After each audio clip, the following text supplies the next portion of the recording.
Without a purpose, you're like a car driving aimlessly without a direction. And without a direction, you never get anywhere. Does your restaurant have a purpose, a set of guidelines for being in business, a method of treating customers?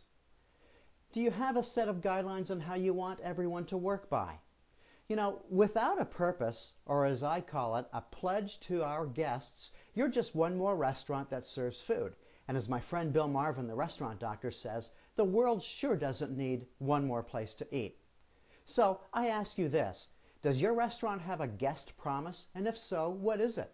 You may have some idea in your mind of what you want to promise your guests, but unless you write it down and put it out for all to see, your pledge to your guests becomes just one more good idea that never sees the light of day.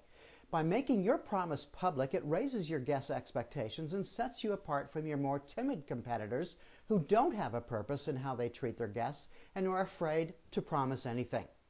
Now here's a sample of what a guest promise might look like.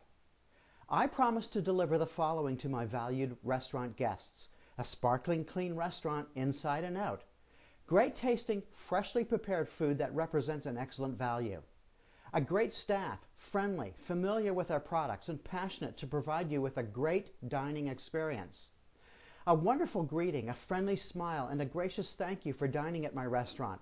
I know you have a huge choice of dining options, and we'll make sure you know that we appreciate you choosing us.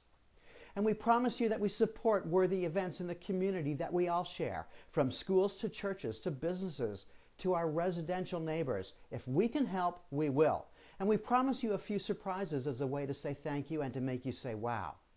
Now that's a good guest promise. Feel free to use this sample guest promise as a guide and customize it to make it your own. Whatever your final promise looks like, keep it short and to the point. Have all of your staff participate in developing this so they can have ownership of it. Then deliver on the promise. If you do this, you'll be doing more than what 99% of the restaurants are doing in terms of marketing and having a direction and a Bible on how to treat guests. For Restaurant TV, I'm Joel Cohen. I'll see you next week.